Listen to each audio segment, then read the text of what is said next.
So hey guys, welcome back to new video on RS play super. ना जैसा कि आपने देखा था कि पिछले के कुछ मांगास में उतना मजा नहीं आया था, बट रिसेंट में जो चैप्टर नंबर 1067 आया है, मतलब कल ही आया है रिसेंट में, नहीं वो एक गजब का चैप्टर है। लिटरली इस चैप्टर को पढ़ने के बाद मेरा खुद का मन कर रहा है कि मैं जल्दी से जल्दी मांगा रिव्यू बनाऊं। और आप मानोगे नहीं, मैंने जस्ट ये 5 मिनट पहले ही चैप्टर पढ़ा था। This chapter is amazing compare to all other chapter जो कि हमने अभी तक एगहेड आर्क में देखा है, क्योंकि इस चैप्टर में काफी कुछ रिवील हुआ रिलेटेड टू वेगापंक, जो कि हमने पिछले 20 साल की पूरी सीरीज में इमेजिन नहीं किया था। इस चैप्टर में थोड़े से सोशल इश्यूज के बारे में बात किया गया है इनडायरेक्टली, जो कि आपको पढ़ के काफी मजा आएगा। तो अब इन सारी चीजों को शुरू करते हैं, no without wasting any more time. मैंने भाई इंट्रो लगा।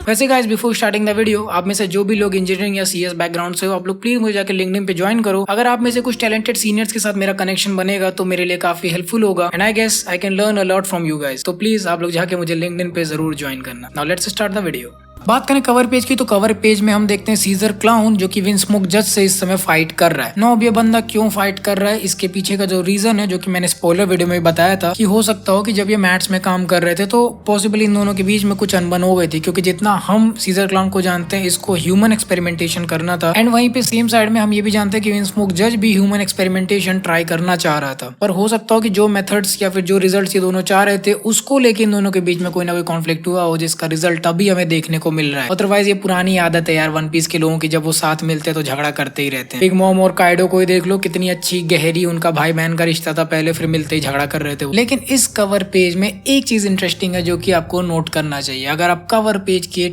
टॉप में सेंटर की तरफ बढ़ोगे तो वहां पर आपको दिखेगा वही सेम ड्रम जिसके ऊपर वही तोमोइज बनी है, जो कि हमने वानो आर्क के एंडिंग वाले चैप्टर में देखा था, जहाँ पे लूफी नाच रहा था। वहां पर भी वही सेम ड्रम्स लगे हुए थे, और यही सेम ड्रम्स हमने एनेरू के ऊपर भी देखे हैं। सो इसका क्या मतलब हो सकता है? तो इसका रिलेशन हो सकता है कुछ ना कुछ टेक्नोलॉजी को लेके, क्योंकि जैसा कि हमने जर्मा 66 के पास देखा, उनके पास भी गजब की टेक्नोलॉजी है। वानो का ऑल्दो हमने ऐसा कुछ नहीं देखा है, but still they were the one who manufactured the poneglyphs, and also उनके पास अभी करेंटली एक एंशिएंट वेपन है। इसके अलावा आप एनेरू को भी देखोगे तो उसने भी कुछ कम नहीं किया था। He really created Ark Maxim. बात करें चैप्टर के टाइटल की, तो चैप्टर का टाइटल है पंक रिकॉर्ड्स। नाउ पंक रिकॉर्ड्स का ये जो वर्ड है, ये पिछले कुछ चैप्टर से टीज किया जा रहा था, बट मुझे समझ में नहीं आ रहा था। मुझे लगा बस ऐसे ही उसका नाम पंक रिकॉर्ड से ऊपर, बट एक्चुअली में ये जो पंक रिकॉर्ड्स वाला पूरा एरिया है, ये पूरा का पूरा वेगापंक के ब्रेन से बना हुआ। And that is one interesting thing जो कि हमें वेगापंक के बारे में इस चैप्टर में पता चला। जब मैंने वन पीस देखना स्टार्ट किया था और जब मैं मरीन फोर्ड आर्क तक पहुंचा था, तब व्हाइट बियर्ड के फ्रूट को ही देख के लग गया था कि this series is something else. यहाँ पे ओडा सेंसेई ने इतनी इंटरेस्टिंग पावर्स को क्रिएट किया है जो कि मैंने पहले कभी इमेजिन नहीं किया था। और इस बार हमें वेगापंक के फ्रूट को देख के पता चल गया कि हाँ, one piece is really unique in some aspect. तो मांगा स्टार्ट होती है बोनी से। यहाँ पर बोनी वेगापंक को देख के सीधे पूछती है कि भाई तेरे सर को क्या हुआ? तू तो पहले एक बहुत बड़ा सा लाइट बल्ब जैसा लग रहा था, जो कि एग्जैक्टली हम सभी का क्वेश्चन था पिछले चैप्टर में। इसका वेगापंक उसको बताता है कि हाँ, क्योंकि मेरा सर इतना ज्यादा बड़ा हो गया था, इसीलिए मैंने अपने ब्रेन को ही काट दिया। जिस पे सभी लोग चौंक के बोलते, तुम इसको बाल काटने की तरह अपना सर थोड़ी ना काट सकते हो। तो यहाँ पर वेगापंक बोलता है कि जब हम पिछली बार मिले थे, यानी कि जब बोनी से पिछली बार मिला था वेगापंक, तब उसका जो सर है वो इतना बड़ा हो गया था कि Vegapunk was looking like giant, मतलब नॉट लुकिंग लाइक जायंट, मतलब उसकी हाइट ऑलमोस्ट जायंट्स को अप्रोच कर रही थी, शायद ऐसा कुछ ये कहना चाह रहा है। जिसपे जिम्बे बोलता कि हाँ, मैंने भी वो रूमर सुने हैं कि वेगापंक एक बहुत ही बड़ा या लंबा आदमी है। इसपे वेगापंक बोलता नहीं, सच्चाई ये है कि मैं एक ब्रेनियक मैन हूँ जिसने नोमी नोमी फ्रूट खाया है। नोमी नोमी फ्रूट खाने के बाद मैं हर वो छोटी से छोटी डिटेल को इकट्ठा कर सकता हूँ, और मैं जितना ज्यादा डेटा इकट्ठा करता जाऊंगा उतना ही ज्यादा मेरा ब्रेन बढ़ता जाएगा। एंड इसके बाद वेगापंक एक इतनी इंटरेस्टिंग लाइन बोलता ना कि ये सुन के मतलब एक नई चीज सोचने को आ जाती है दिमाग में। ये बंदा बोलता है कि मैं पैदा हुआ था एक जीनियस की तरह with unlimited data bank in my brain. मतलब वेगापंक यहाँ पे ये बोलना ही चाह रहा है कि ऑल्दो वो पैदा हुआ था जीनियस, बट तभी से उसके पास एक अनलिमिटेड डेटा बैंक है उसके ब्रेन में। तो कोई बंदा पैदाइशी कैसे किसी डेविल फ्रूट की पावर्स को इनहेरिट कर सकता है? क्या इसका मतलब ये है कि उसकी मम्मी ने जो डेविल फ्रूट खाया होगा समहाउ वो इसके अंदर तक ट्रांसमिट हो गया? या फिर शायद हमें ऐसा बताने की भी कोशिश की जा रही है कि वेगापंक के जन्म से पहले ही जो फीटस था उसके ऊपर कुछ तो एक्सपेरिमेंट किया गया था यूजिंग द लीनियस फैक्टर, या फिर डेविल फ्रूट को लेके कुछ ना कुछ एक्सपेरिमेंट किया गया होगा, जिसकी वजह से वेगापंक जब पैदा हुआ था तो ऑलरेडी उसके पास नोमी नोमी फ्रूट की कैपेबिलिटीज थी। वरना यहाँ पर ये सेंटेंस क्यों लिखा हुआ है कि जब वो पैदा हुआ था तभी से उसके पास अनलिमिटेड डेटा बैंक है उसके दिमाग में। इसके बाद वेगापंक बहुत ज्यादा खुश होकर अपने हाथ हवा में उठा के बोलता है कि इस समय जो मेरा दिमाग है वो दुनिया का सबसे बड़ा दिमाग बन बन चुका है और ये और भी ज्यादा बढ़ते जा रहा है। इस पे चॉपर खुश होकर बोलता है कि कितनी सही बात है ये, और क्या एज ए रिसर्चर आप स्ट्रॉन्ग भी हो वेगापंक? इस पे वो बोलता है हाँ ऑफ कोर्स मैं हूँ। इसके बाद लूफी बहुत गजब की लाइन बोलता है वेगापंक को, वो कहता है बुढ़ऊ तुमने अपना सर काट लिया, इसका मतलब अब तुम एक चूतिया बन गए हो। इस पे वेगापंक बोलता सुन बच्चे उम्र का लिहाज कर और मेरे दिमाग को अंडर एस्टिमेट मत करो। उसके बाद वेगापंक बताता है कि उसके सर पे जो एप्पल लगा हुआ है वो एक्चुअली में कैंटीना है। फिर वो बोलता है कि तुम टॉप ऑफ द आइलैंड देखो, वहाँ पर पंक रिकॉर्ड्स लिखा हुआ है, वो जगह एक्चुअली में स्टोरेज एरिया है मेरे दिमाग का। जिसपे सभी लोग चौंक के बोलते हैं कि ये कुछ ज्यादा ही बड़ा नहीं है। इसके बाद वेगापंक उन्हें बताता कि अगर मैं अपने ओरिजिनल दिमाग से दूर भी रहूंगा तो भी एक एंटेना उस डेटा से कनेक्ट हो जाएगा, यानी कि उस दिमाग से कनेक्ट हो जाएगा यूजिंग साइकिक वेव्स, इसीलिए उसको कोई भी प्रॉब्लम नहीं होती। उसका वेगापंक उन लोगों को बताता कि कुछ समय पहले तुम एक लड़की से मिले होगे जिसने खुद का नाम वेगापंक बताया होगा, है ना? वो एक्चुअली में मेरी क्लोन है और यहाँ पूरे आइलैंड पे 6 क्लोन्स हैं। हर एक क्लोन एक सर्टेन फील्ड में बहुत ही ज्यादा एक्सपर्ट है। ये सारे के सारे 6 लोगों के पास वही सेम पर्सनालिटी है जो कि मेरे पास है, लेकिन जो काम ये 6 के 6 लोग एक दिन में करते हैं वो टोटल 6 लोगों का काम हो जाता है, विच इज वेरी ऑब्वियस इसको बताने की। तो लोग पूछते हैं कि आखिर इसका क्या मतलब है, तो वेगापंक उन्हें आगे बताता है कि इसका मतलब ये है कि जब दिन खत्म होता है तो वो उनके दिमाग और उनके सारे रिकॉर्ड्स की चीजों को सिंक्रोनाइज करता है और उन सभी को पंक रिकॉर्ड्स में स्टोर करता है। ऑल्दो उन सभी की अपनी एक अलग पर्सनैलिटी दिखती है और उनकी सभी की ड्यूटीज अलग अलग हैं, बट उन सभी के एक्सपीरियंस हमारे लिए बहुत ज्यादा काम आते हैं। सो बेसिकली आप सोच रहे होंगे कि यहाँ पे ये 2 बातें क्यों बोल रहा है। पहले तो इसने बोला कि उन सभी के पास वही सेम पर्सनैलिटी है जो कि मेरे पास है, फिर ये ऐसा बोल रहा है कि उन सभी की अपनी एक अलग पर्सनैलिटी भी है। तो यहाँ पे मैं आपको एग्जांपल देना चाहूंगा वोल्डेमॉर्ट का from Harry Potter. So Voldemort जो था उसकी जो ओरिजिनल बॉडी थी उसकी अपनी एक ओरिजिनल पर्सनैलिटी थी, बट जितने भी होक्रक्स उसने बनाए थे, स्पेशली वो जो नगीनी वाला था और हैरी पॉटर वाला था, तो अगर आप नगीनी वाले को देखोगे तो उसकी अपनी भी पर्सनैलिटी थी इंक्लूडिंग वोल्डेमॉर्ट्स पर्सनैलिटी। तो यहाँ पे एक चीज आप सिंपल शब्दों में ये मान लो कि इन 7 के पास अपनी एक अलग अलग पहचान है, बट इन 7 को अगर मिला दो और जो वेगापंक है जिसके सर पे वो सेब लगा हुआ है, वो 7 की 7 जो पर्सनैलिटीज हैं वो उसके अंदर भी हैं। जितने भी लोग कंप्यूटर साइंस के बैकग्राउंड से हो भाई, इनहेरिटेंस का नाम सुना है, उसी से रिलेट कर लो। अच्छा, इसके बाद एक और काफी इंपॉर्टेंट चीज है, यहाँ पे वेगापंक के सारे जो क्लोन्स है ना, ये बिल्कुल शैडो क्लोन जुत्सु की तरह काम करते हैं। जिस तरह से नारुतो अपने शैडो क्लोन्स का यूज करके ट्रेनिंग करता था, यानी कि उसका एक क्लोन जो कुछ भी सीख रहा है वो उन सभी को जब डीएक्टिवेट करता था तो सारी की सारी इन्फॉर्मेशन और एक्सपीरियंस उसके अंदर आ जाती थी। तो थोड़ा बहुत यहाँ पे आपको उससे भी रेफरेंस देखने को मिले। इसके बाद जिम्बे बोलता है अच्छा ऐसा इसीलिए हो रहा है क्योंकि उन सभी के पास एक ही दिमाग है जो कि तुम्हारे पास। कितनी अजीब सी चीज है। इसका वेगापंक बोलता है कि तुम इसको एक लाइब्रेरी की तरह समझो। फॉर एग्जाम्पल, अगर हर बंदा इस पूरे दुनिया में से मेरे ब्रेन को एक्सेस कर पाए तो ऐसा लगेगा कि पूरी की पूरी दुनिया के पास ही मेरा नॉलेज है, जो कि एग्जैक्टली सेम चीज है आज के जमाने के इंटरनेट से। आज के जमाने का जो इंटरनेट है, the entire knowledge is available to everyone. हाथ में एक फोन दे दो, फिर सबके पास वही सेम नॉलेज है जो कि बाकी सभी लोगों के पास। हर कोई अपने एक्सपीरियंसेस को शेयर करता है using Reddit, Twitter, YouTube, and फिर वो सारी नॉलेज हम इकट्ठा करते हैं। दूसरों के एक्सपीरियंस से हम सीखते हैं कि हमें ये गलती नहीं करनी है, and that is what Vegapunk is trying to say here. इसका वेगापंक एक और काफी इंटरेस्टिंग बात बोलता है कि अगर इस दुनिया के लोग लगातार इस पूरे डेटा को अपडेट करते रहेंगे, यानी कि पंक रिकॉर्ड्स को अपडेट करते रहेंगे, तो हम एक अनलिमिटेड सी ऑफ नॉलेज बना लेंगे जो कि मेरे दिमाग के भी परे है, और इस दिमाग को फिर हम पूरे दुनिया के साथ एक दिन जरूर शेयर कर पाए। लिटरली इंटरनेट की बात हो रही है यहाँ। हमने ऑलरेडी, यानी कि ह्यूमैनिटी ने आज के जमाने की ऑलरेडी ये सारी चीजें क्रिएट कर दी हैं। हमने इतना बड़ा जाल बनाया है, इसको वर्ल्ड वाइड वेब हम कहते हैं, और इसमें हम सारी डेटा, सारी इन्फॉर्मेशन इकट्ठा करके रखे। एंड इसके बाद जिम्बे एक बहुत अच्छी बात बोलता है। वो बोलता है कि इनकन्वीनियंस नहीं होगा अगर तुम लोग मेरा दिमाग पढ़ पाओगे। जिसपे वेगापंक बोलता है कि तुम बहुत ही होशियार हो जिम्बे, लेकिन साइंस आगे नहीं बढ़ पाएगा अगर तुम इन चीजों को लेके परेशान रहोगे। बात लिटरली जिम्बे ने वो चीज बोल दी जो कि आज के हर एक सोशल मीडिया ऐप पे हो रहा है, या फिर हर एक ऐप जो कि आप लिटरली फ्री में यूज करो उस पे हो रहा है। आपकी सारी हिस्ट्री, सारी चीजें ट्रैक की जाती है। व्हाट्सएप तो सबसे ज्यादा डेटा कलेक्ट करता है, इवन समटाइम्स लोकेशन हिस्ट्री भी वो कलेक्ट करता है, विच इज एग्जैक्टली जिम्बे यहाँ पे बताना चाह रहा है कि आपकी सारी की सारी बिहेवियर पैटर्न को यहाँ पे स्टोर किया जाता है इन द डेटाबेस, फिर उसको मशीन लर्निंग एल्गोरिथम्स अप्लाई की जाती हैं, फिर उसको स्टडी किया जाता है, फिर उसके बेसिस पे आपको एड्स दिखाए जाते हैं। लिटरली इसका यही मतलब है कि आप यूट्यूब पे जो देखोगे आपको उसी टाइप की वीडियोस दिखाई जाएंगी। अगर आप मेरा एक वन पीस वीडियो देख के जा रहे हो तो अभी आप स्क्रॉल करोगे होम पेज, आपको और भी ज्यादा वन पीस की वीडियोस देखने को मिले, जो कि आपको लगेगा सही है, बट एक्चुअली में ये एक इनकन्वीनियंस वाली चीज है क्योंकि आप उसी जाल में बंधे रह जाओ, और यूट्यूब आपको मोस्टली वही चीजें दिखाना चाहेगा जिससे आप सहमति रखते हो। तो यानी कि आप उन चीजों से नहीं जान पाओगे जिन चीजों से आप नहीं उतनी सहमति रखते, यानी कि आप अपने नॉलेज को और एक्सपैंड, यानी कि ऐसा भी पॉसिबल हो सकता है कि आप बस एक ही जगह पर बंधे रह जाए। सो काफी सारी सोशल चीजों के बारे में भी इस चैप्टर में बात किया गया है। एंड इसके बाद बोनी बोलती है कि वेगापंक तू कभी नहीं बदलेगा, तुम खुद को कुर्बान करना चाह रहे हो सिर्फ साइंस के लिए, इसीलिए तुमने मेरे बाप को एक इमोशनलेस वेपन बना दिया है। इसके बाद बोनी अपना सेबर निकालने लगती है और वेगापंक बोलता है कि बोनी उसको मत यूज करो, वो सेबर एक्चुअली में एक फेल्ड प्रोडक्ट है। इसमें बोनी बोलती है कि रुक जाओ, मैंने इसे थोड़ी देर पहले टेस्ट किया है, तुम मेरे बाप को वापस नॉर्मल करो। इसे वेगापंक बोलता है बोनी देखो, अगर तुमने ऐसा नहीं किया तो तुम मेरे से और भी ज्यादा एनिमीज बना लोगी, जल्दी से उस स्विच को ऑफ करो। इधर जिम्बे बोलता है कि बोनी एक बार फिर से सोच लो, अगर तुमने इस आदमी को मार डाला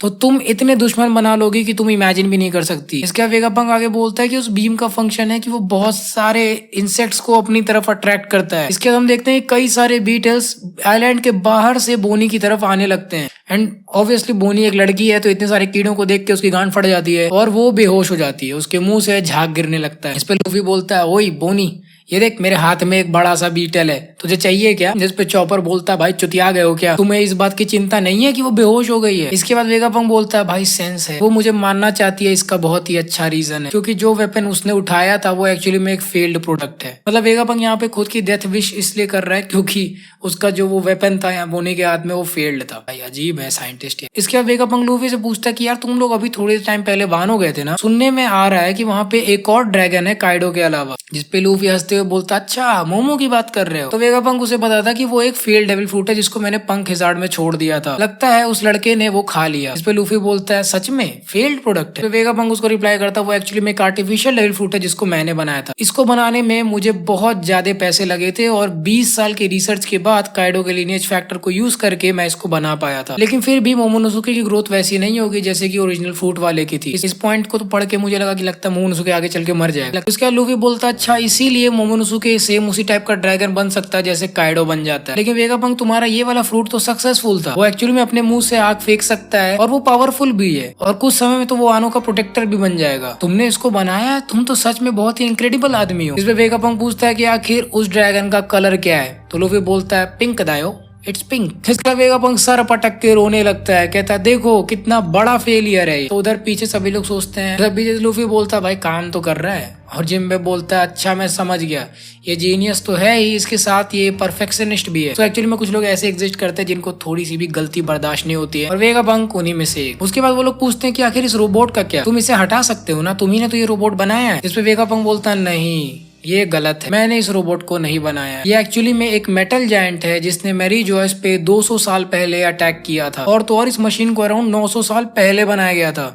जिसपे जिम्बे बोलता पागल हो क्या, ये इम्पॉसिबल है। वेगापंक आगे बोलता कि अभी तक मुझे नहीं पता कि आखिर इसे क्यों बनाया गया था, लेकिन मैंने ऐसा सुना है कि जहाँ पर ये अटैक करने गया था 200 साल पहले, वहाँ पर कोई भी डैमेज नहीं हुआ था क्योंकि इस रोबोट में उतनी एनर्जी ही नहीं थी। और उस टाइम के रिसर्चर्स एक्चुअली में बहुत ज्यादा सरप्राइज हो गए थे क्योंकि उन्हें पता ही नहीं था कि इसके पीछे की साइंस क्या है। किसी को नहीं पता कि ये रोबोट कहाँ से आया है और ये क्या करना चाहता है। वर्ल्ड गवर्नमेंट ने तो ऑर्डर दिया था कि इसकी कंप्लीट डिस्ट्रक्शन कर दो, लेकिन सिर्फ क्यूरियोसिटी के लिए रिसर्चर्स ने ऐसा बिल्कुल भी नहीं किया। ये रोबोट अभी भी एग्जिस्ट करता है यहाँ पे क्योंकि इसके पास जो इन्फॉर्मेशन है वो काफी सारे जनरेशन से पास डाउन की गई है। वर्ल्ड गवर्नमेंट को अभी भी इसके एग्जिस्टेंस के बारे में नहीं पता। वैसे अगर आप 200 साल पहले की टाइमलाइन देखोगे तो वन पीस में एक्चुअली में काफी इंपॉर्टेंट इवेंट्स हुए हैं। सो 200 साल पहले एक सेंट ब्रिस्क करके शिप थी जो कि स्काइपिया आइलैंड पे चढ़ने को निकली थी। ऑल्दो वो स्काइपिया पे पहुंच गए लेकिन फिर उसके बाद वो गायब हो गए और उनका कुछ अता पता ही नहीं चला। और इस शिप को आप एक्चुअली में देखते हो जब लूफी का क्रू ग्रैंड लाइन में उस जगह पर पहुंचता है तो वहां पर वो शिप आसमान से नीचे गिर रही होती है जिससे लूफी को पता चलता है कि आसमान में भी एक आइलैंड है। अगर आपको याद हो तो बहुत पहले के टाइम की बात है। इसके अलावा 200 साल पहले ही फिशमैन आइलैंड से वर्ल्ड गवर्नमेंट ने अलायंस बनाई थी और 200 साल पहले जो लेवली हुई थी ना और 200 साल पहले जो रेवरी हुई थी वहाँ पे फिशमैन आइलैंड से भी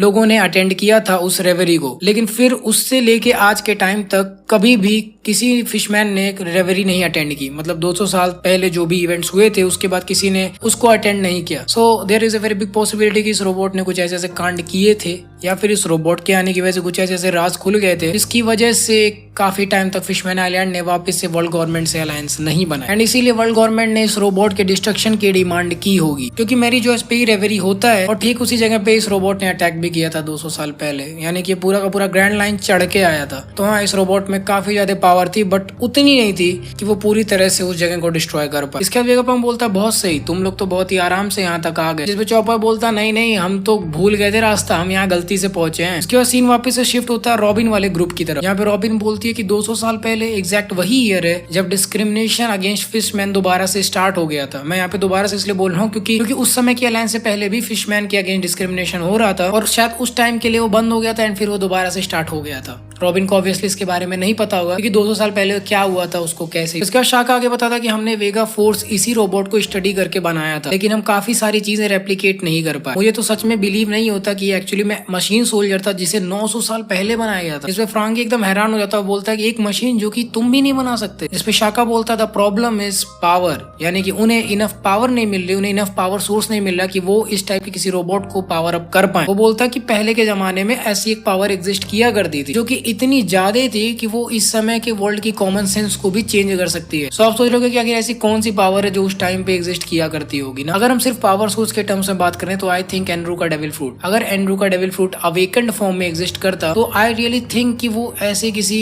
इतने बड़े से रोबोट को पावर अप कर पाता। But when we look at the line कि वो वर्ल्ड के कॉमन सेंस को भी चेंज कर पाता तो मेरे दिमाग में नीका फ्रूट आता है। आपको क्या लगता है? आप इसके बारे में मुझे कमेंट सेक्शन में जरूर बताना। मैं यहाँ पे एंड्रू का डेविल फ्रूट इसलिए बोल रहा हूँ क्योंकि हमें ऑलरेडी पता है कि पंख हजार्ड पे जो भी कांड हुआ था उसकी वजह से आधा आइस में हो गया था एंड आधा पूरा लावा का। और अगर आप लॉजिकली सोचोगे तो दोनों आइलैंड के आधे आधे पीसेस को मिलके ये पूरा सीन खत्म हो जाना चाहिए था, बट एक्चुअली में वो पूरी जगह परमानेंट हो चुकी है। देयर इज अ पॉसिबिलिटी कि अवेकेंड फॉर्म में वो जगह पूरी की पूरी परमानेंटली वैसे ही हो जाती है। So there is a possibility कि अगर एंड्रू का डेविल फ्रूट अवेकेंड हो जाता तो वो एक ऐसा unlimited source of power create कर सकते थे जो कि इस रोबोट को पावर अप कर पाए। उसने इतना बड़ा शिप पावर अप किया था, then there is a possibility for that. Then Nami बोलती है कि अभी के लिए तो मैं खुश हूँ कि लूफी और बाकी के लोग सेफ हैं, लेकिन आखिर वो लड़की कौन है? इस पे सांजी बोलता कि वो तो ज्वेलरी बोनी है, वो भी एक पायरेट है जस्ट हमारी तरह ही, लेकिन लगता है उस लड़की को कुछ तो दिक्कत हो रही है। और वेगापंक का सर भी बहुत बढ़िया है। वापस से सीन चेंज होता है लूफी की तरफ और वेगापंक बोलता है कि बोनी, मैंने उसके साथ बहुत ही बुरे काम किए। इसका लूफी बोलता हाँ बुढ़ऊ, तुमको उससे माफी की भीख मांगनी चाहिए। इसका वापस वेगापंक उसके ऊपर गुस्सा होकर बोलता देखो बाबू, तुमको क्या ही पता है, कुछ ऐसी चीजें हैं जो मैं विश करता हूँ कि काश मैंने उसे उसी समय दे दी होती। ऑल्सो मुगीवारा लूफी,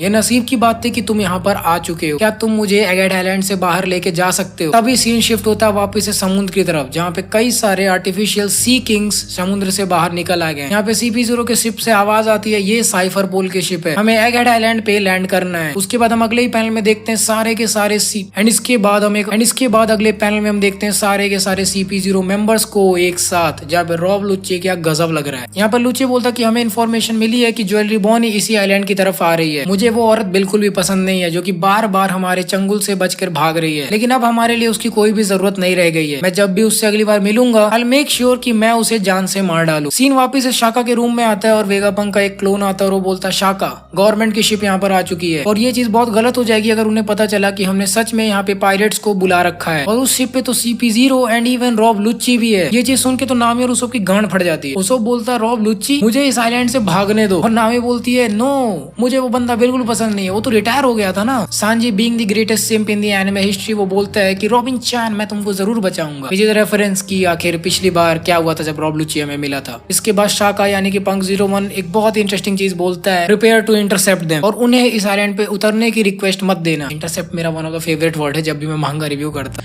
इसके बाद सीन चेंज होता है कंबा का किंगडम पे, यानी कि वो जगह जहाँ पे इस समय ड्रैगन बैठा हुआ है। यहाँ पर वो बिल्ली वाला रेवोल्यूशनरी आर्मी का बंदा बोलता है कि कुमा के साथ कुछ अजीब सा हो रहा है, मुझे इसका नाम नहीं याद आ रहा, ठीक है। तभी हम अगले पैनल में देखते हैं कि कुमा अचानक से खड़ा होने लगता है और सभी लोग सोचते हैं क्या इसकी बॉडी अभी भी नेवी के कंट्रोल में है, और उस समय उसकी बॉडी रिपेयर हो रही होती है, तो जितने मशीन उसे कनेक्टेड थे वो सारे इधर उधर गिरने लगते हैं और इवन वो खुद भी जाके आगे जमीन पर गिर जाता है, लेकिन वो दोबारा से उठता है और दौड़ने लगता है। सभी लोग बोल रहे थे कुमा कहाँ भाग रहे हो, प्लीज वापस आ जाओ। इसके बाद ड्रैगन जोर से चिल्ला के बोलता है कुमा कहाँ भाग रहे हो। इसके बाद इवानकॉफ गुस्से में बोलता है यहीं पर रुको, अब से हमारी लड़ाई as a revolutionary army start होने वाली है। एंड इसी के साथ चैप्टर नंबर 1067 खत्म। खैर मांगा खत्म पर मेरी वीडियो नहीं। लास्ट के पार्ट में चैप्टर में सबसे बड़ी ये चीज थी कि I handed it over to her का आखिर मतलब क्या है, आखिर ऐसी कौन सी चीज या इन्फॉर्मेशन थी जो कि बोनी के पास होनी चाहिए थी। यहाँ तक मुझे लगता है this would be something related to Kuma. May be कुमा ने खुद से अप्रूव किया हो for the human experimentation Vegapunk के साथ, जिसके डिसीजन में वेगापंक ने हेल्प किया हो रेदर देन आस्किंग बोनी, यानी कि बोनी के हाथ में होना चाहिए था कि उसके पापा के ऊपर। But more important, Rob Lucci is in the game. I know आपके मन में लड्डू फूट रहे होंगे for the rematch of Lucci versus Luffy, लेकिन जहाँ तक मुझे लगता है पॉसिबल है कि CP0 का सामना जोरो एंड ब्रुक से हो। And as far as I think Zoro and Brook are enough to handle it. आपका क्या सोचना है इस पे कमेंट्स में मुझे जरूर बताना। एज फार एज ये बात की आगे क्या होगा, there is a very big possibility कि लूफी एंड क्रू वेगापंक को लेकर ड्रैगन के पास जाएं, या फिर much better half of the team including Robin पहुंचे ड्रैगन के पास for the knowledge of the ancient kingdom, जिसमें साथ में सांजी भी हो सकता है because Vegapunk who was involved with the MADS, और रेस्ट ऑफ द टीम यानी लूफी वाला ग्रुप पहुंचेगा टू द एल्बा। ऐसा पहले भी हो चुका है तो ये कोई बड़ी बात नहीं है। खैर अगला चैप्टर ब्रेक पर है तो आगे क्या होने वाला है इसका पता तो अब 2 हफ्ते बाद ही पता चलेगा। So let's wait until the next chapter. So guys ये थी मेरी video on review of chapter 1067। I hope आपको ये वाली वीडियो पसंद आई होगी। अगर वीडियो अच्छी लगी तो वीडियो को लाइक करो। Join me on Instagram and Discord के तो 10 फायदे हैं। आप वहां पर लिटरली हमारे कौन से थंबनेल्स आएंगे वो तक पोल कर सकते हो। सब्सक्राइब भी करो चैनल को। I will see you guys in the next video. So until the next video.